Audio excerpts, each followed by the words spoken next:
السلام علیکم۔ آج ہم اس ویڈیو میں جسم میں پانی کی کمی یا ڈی ہائیڈریشن کے بارے میں بات کریں گے۔ جسم میں پانی کی کمی ڈی ہائیڈریشن کہتے ہیں۔ جسم میں پانی کی کمی کی شکایت موسم سرما یا موسم گرم دونوں میں ہو سکتی ہے۔ شدید پانی کی کمی کی شکایت طبی ایمرجنسی کی ضرورت بھی پیش آ سکتی ہے اور مریض کی حالت اتنی خراب ہو سکتی ہے کہ اسے فوری طور پر علاج معالجے کی ضرورت پڑ سکتی ہے۔ اکثر موسم گرما میں گرمی کی شدت اور زیادہ پیاس، پسینہ آنے کی وجہ سے اور پانی کم پینے یا پانی نہ پینے کی وجہ سے ڈی ہائیڈریشن یعنی جسم میں پانی کی کمی واقع ہو جاتی ہے۔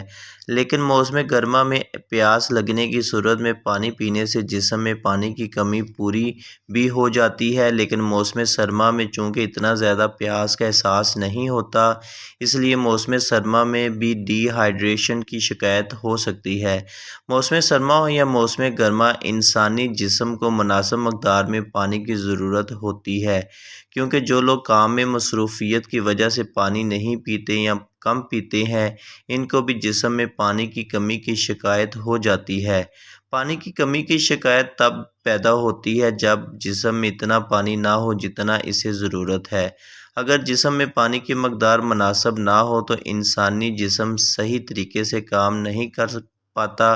پانی کی کمی یعنی ڈی ہائیڈریشن بھی انسانی جسم میں معمولی سطح پر یا زیادہ سطح پر ہو سکتی ہے۔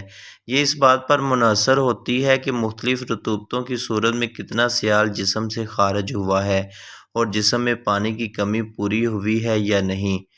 روزانہ مختلف رطوبتوں مثلاً پسینے، لعاب، دہن یعنی تھوک، آنسو اور پیشاب وغیرہ کے ذریعے جسم سے پانی خارج ہوتا رہتا ہے، اور پانی پینے اور غذاؤں میں شامل قدرتی پانی سے ہمارے جسم میں پانی کی کمی بھی پوری ہوتی رہتی ہے۔ اس طرح جسم میں پانی کا توازن قائم رہتا ہے۔ اس کے علاوہ کچھ بیماریاں بھی ایسی ہیں جو جسم میں پانی کی کمی کی وجہ بن سکتی ہیں، مثلاً متلی، الٹی وغیرہ، کیونکہ اس میں جسم سے کافی پانی نکل جاتا ہے۔ بخار میں بھی جسم سے کافی پانی بخار کی حدت یعنی بخار کی گرمی کی وجہ سے پانی کی کمی واقع ہو جاتی ہے۔ اسہال سے بھی جسم میں پانی کی کمی واقع ہو سکتی ہے۔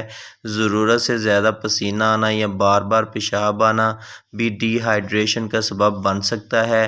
پانی کی کمی اس وقت ہوتی ہے جب جسم کو اتنا پانی نہ مہیا کیا جائے جتنا کہ وہ مختلف رطوبتوں میں سیال کی صورت میں جسم سے خارج ہو رہا ہوتا ہے، اور انسانی جسم نظام کو درست رکھنے اور معمول کے کاموں کو انجام دینے کے لیے پانی کی مناسب مقدار اور جیسے سبزیوں، پھلوں اور دودھ، مشروبات وغیرہ میں موجود دیگر سیال حاصل نہیں ہو رہے ہوں۔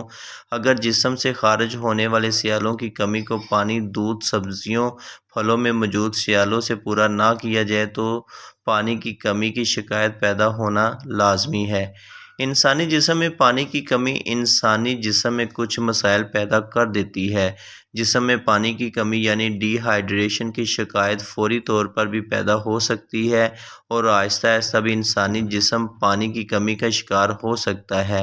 جسم میں پانی کی کمی کی شکایت کچھ علامات ہیں، مثلاً گلا یا منہ خشک ہونا، ہونٹ خشک ہونا، پیشاب کا گہرا زرد رنگ، سر درد، بے ہوشی، چکر آنا، پٹھوں کا درد، پیاس لگنا اور تھکن اس کی عام علامات ہیں۔ شدید پانی کی کمی کی علامات میں شامل ہے مزاج میں چڑچڑاپن، پیشاب کی کمی یا بہت گہرا پیلا پیشاب آنا، توانائی کی کمی، چکر آنا، دھنسی ہوئی آنکھیں، نیند، توانائی کی کمی، الجھن یا چڑچڑاپن، سانس لینے میں دشواری پیدا ہونا، آواز میں نقاہت، دل کی دھڑکن کا تیز ہونا، بہت خشک جلد ہونا، چکر آنا، بے ہوش ہو جانا۔ بچوں یا بڑوں دونوں میں ڈی ہائیڈریشن کی شکایت ہو سکتی ہے۔ چھوٹے بچے اور بڑے بچوں میں اس کی علامات بڑوں سے مختلف ہو سکتی ہیں۔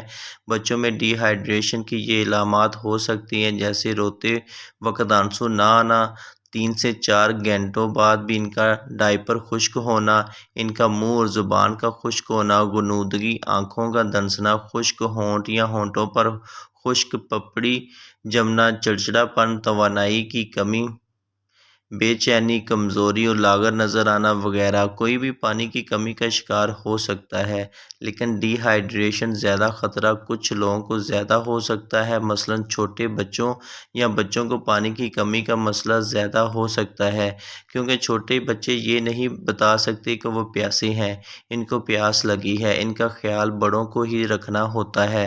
دوسری بات یہ کہ ان کو اکثر اسیال الٹی کی شکایت عام ہوتی ہے، اس لیے شدید اسیال الٹیاں ہونے کی صورت میں ان کو پانی کی کمی کا زیادہ امکان ہوتا ہے۔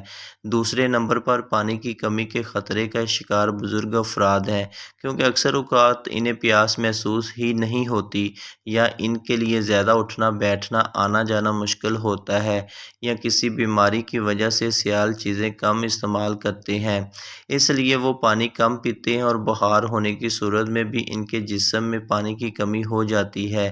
پھر وہ افراد بھی ڈی ہائیڈریشن کا شکار ہو سکتے ہیں جنہیں گلے میں دکھن یا انفیکشن ہو، سر درد، قبض کی شکایت یا نزلہ زکام یا بخار کی وجہ سے وہ کم کھا پی رہے ہوں۔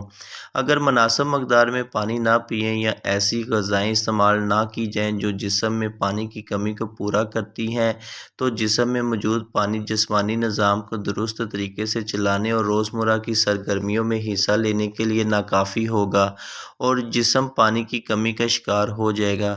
پانی کی کمی کی وجہ سے بلڈ پریشر کافی کم ہو سکتا ہے، چکر آ سکتے ہیں۔ پانی کی کمی سے جسم کے اندر زہریلے مادے پوری طرح جسم سے خارج نہیں ہو پاتے اور جسم میں رک جاتے ہیں، جس کی وجہ سے کئی بیماریاں پیدا ہو سکتی ہیں۔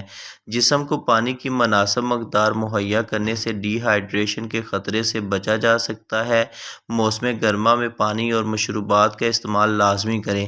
ایسے پھلوں کا استعمال کریں جن میں قدرتی پانی کی کافی مقدار ہوتی ہے، جیسے کینو، ناشپاتی، تربوز، اور گرما کا استعمال وغیرہ۔ موسم سرما میں اگر عام پانی بھی ٹھنڈا لگے تو نیم گرم پانی کا استعمال کرنا چاہیے۔ پانی سے بھرپور پھلوں اور سبزیوں کا استعمال اپنی روزمرہ کی خوراک میں جاری رکھیں۔ پھل اور سبزیوں کو خوراک میں فوقیت دیں۔ ڈی ہائیڈریشن کی صورت میں پانی کا استعمال بڑھا دینا چاہیے۔ دن بھر میں وقفے وقفے سے 8 گلاس پانی ضرور پینا چاہیے، اور پانی اور باقی کمی غذاؤں سے پوری کرنی چاہیے۔ خوراک و دیگر غذائی مواد کے ذریعے پانی کی کمی کو پورا کرنا چاہیے۔ موسم گرما میں دہی کا بھی استعمال کریں۔ اس کے ساتھ ساتھ ہلکی پھلکی غذا، پھلوں سبزیوں کا استعمال بھی اپنی خوراک میں شامل رکھیں۔ میں امید کرتا ہوں کہ آج کی یہ ویڈیو آپ کو پسند آئی ہوگی۔ ایسی ہی اچھی ویڈیو دیکھنے کے لیے میرے چینل کو سبسکرائب کریں، لائک کریں، شیئر کریں، اور اپنی دعاؤں میں یاد رکھیے گا۔ اللہ حافظ۔